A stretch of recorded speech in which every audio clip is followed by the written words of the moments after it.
Muito bom, então vamos continuar com a parte da confissão. Parece que eu parei na 717 ontem, que eu pedi para você marcar. Paramos lá na página 118, 717, questão 717. Explicar melhor a diferença entre a dor sobrenatural e a natural.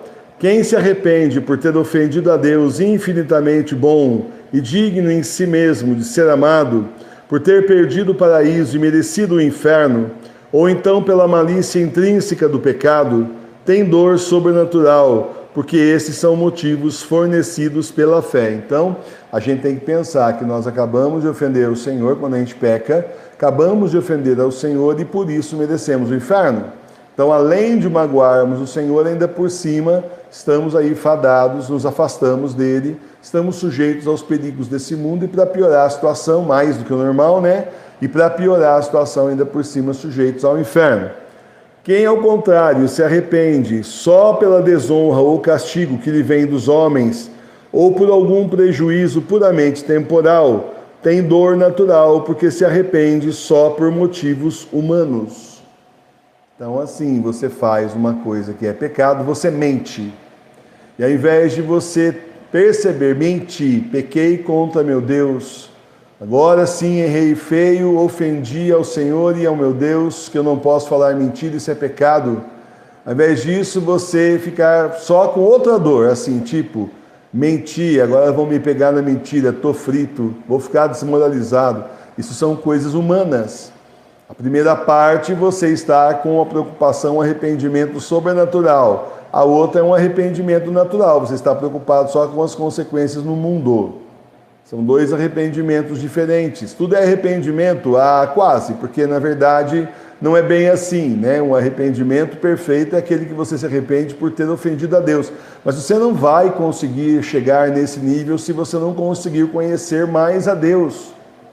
E para você conhecer mais ao nosso Deus, para você saber mais do amor de Deus por nós, tem que estudar as Sagradas Escrituras, mas tem que ler daquele livro da Ana Catarina Emérita, beata Ana Catarina Emérita, por sinal hoje é dia dela, da beata Ana Catarina Emérita, que o Senhor então mostrou como era a vida dele em detalhes, como foi inclusive a paixão, crucificação e morte em detalhes.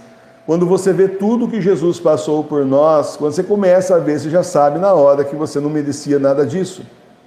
Aí depois, quando você vai se aprofundando, você vai vendo mais e mais e mais o amor do Senhor. Por isso que é bom fazer a Via Sacra toda semana. Tem católico aí que só faz a Via Sacra na quaresma, outros já nem fazem, né? Mas é bom fazer a Via Sacra toda semana. Por quê? Toda sexta-feira. Porque é uma forma de você se aprofundar nos mistérios da cruz, nos mistérios do nosso Deus maravilhoso que nos ama tanto, que o seu Filho se entregou por nós na cruz. Então tudo isso é muito sério. O amor de Deus por nós, o amor de Jesus Cristo por nós é muito grande.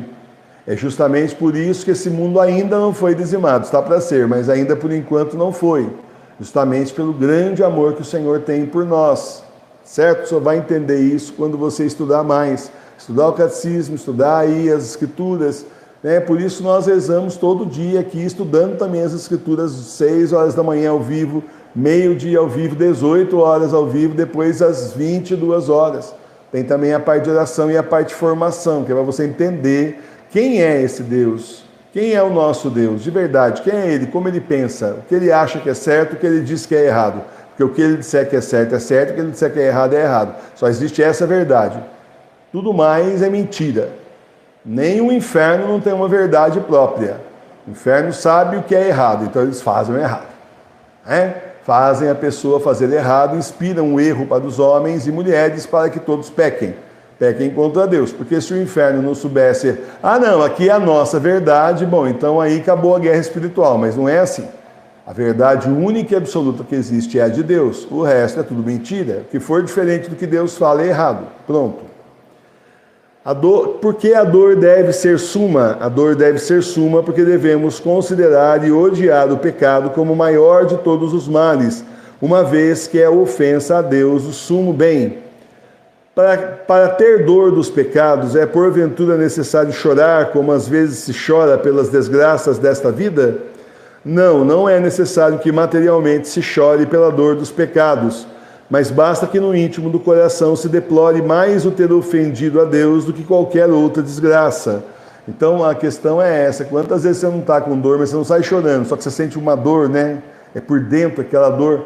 E a dor do pecado é a mesma coisa, uma dor terrível, só que ela é interior, ela é aqui dentro, ela não transparece. Tá certo, às vezes a pessoa pode até chorar, mas não é só porque não chorou que a dor não é perfeita, não tem a ver. É isso que a igreja está explicando para você. O que quer dizer a dor deve ser universal? Quer dizer que se deve estender a todos os pecados mortais cometidos. Por que a dor deve se estender a todos os pecados mortais cometidos? Porque quem não se arrepende, ainda que seja um só pecado mortal, continua sendo inimigo de Deus. Que devemos fazer para ter dor dos nossos pecados? Para ter dor de nossos pecados, devemos pedi-la de todo o coração a Deus e excitá-la em nós com a consideração do grande mal que fizemos pecando. Como fareis para vos excitardes a detestar os pecados? Para me excitar a detestar os pecados, considerarei primeiro o rigor da infinita justiça de Deus e a deformidade do pecado que enfeiou a minha alma e me tornou merecedor das penas eternas do inferno. Segundo, que perdi a graça, a amizade e a qualidade de filho de Deus e a herança do paraíso. Terceiro, que ofendi meu Redentor que morreu por mim e que os meus pecados foram a causa da sua morte. Quarto, que desprezei meu Criador, o meu Deus, que lhe voltei as costas a ele, meu sumo bem, digno de ser amado sobre todas as coisas e servido fielmente. Esse livro aqui é importante você ter, do começo do século passado, mas ele é válido ainda, tá? Continua sendo válido, é o Catecismo Maior de São Pio X, importante para você ter, tá sempre lendo. Devemos ter grande empenho quando nos vamos confessar em ter verdadeira dor dos nossos pecados? Sim, quando nos vamos confessar, devemos ter muito empenho em ter verdadeira dor dos nossos pecados, porque esta é a coisa mais importante de todas. Se falta dor, a confissão não é válida. Dor do arrependimento, o se arrepender, o se ver assim, constrangido diante de Deus, triste diante de Deus, porque pecamos contra Ele, simplesmente percebendo que estamos ofendendo aquele único que não podia ser ofendido no mundo inteiro, que é o nosso Deus. Começando dele, a gente não devia ofender ninguém, muito menos ainda o nosso Deus. Quem se confessa só de pecados veniais deve sentir dor por todos? Quem se confessa só de pecados veniais, para se confessar validamente, basta que se arrependa de alguns deles. Mas para alcançar o perdão de todos, é necessário que se arrependa de todos os que reconhece ter cometido. Claro, né? Se você não se arrepende de pecado e vai confessar, como é que é a absolvição, né? Então, mesmo que seja um pecado tido como venial, como leve, ainda assim é preciso confessar, já tendo se arrependido, justamente por ter cometido um pecado leve. Mas foi um pecado leve, então, tudo bem. Então quer dizer que uma ofensa leve contra você, tudo bem. Pode te ofender levemente, só não pode te ofender assim, gravemente, mas levemente, tudo bem, você fica ofendido e ri ainda. É isso? Por favor, Deus é coisa séria. Nós não podemos de forma nenhuma ofender o Senhor, nem de leve, nem gravemente, nenhum dos dois. Então é preciso se arrepender de todos os pecados, inclusive aquele livro que eu estou falando para vocês, que é o livro que tem lá na nossa loja, Como Confessar, né? Fazer a confissão espiritual, a comunhão espiritual e também a contrição perfeita na igreja doméstica. Ele tem no final um roteiro com a confissão, né? Justamente com um guia para você fazer uma boa confissão, até para fazer uma confissão geral, se você quiser. Cheio de pecados lá. Você olha e fala assim, isso aqui é pecado mortal? Não, mas advém do pecado mortal, é venial. Faça favor de confessar também quando você fizer a confissão espiritual aprovada pela Santa Igreja.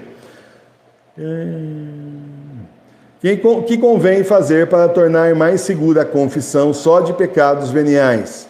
Para tornar mais segura a confissão só de pecados veniais, é prudente acusar com verdadeira dor também algum pecado mais grave da vida passada, ainda que já tenha confessado outras vezes. É bom fazer com frequência o ato de contrição?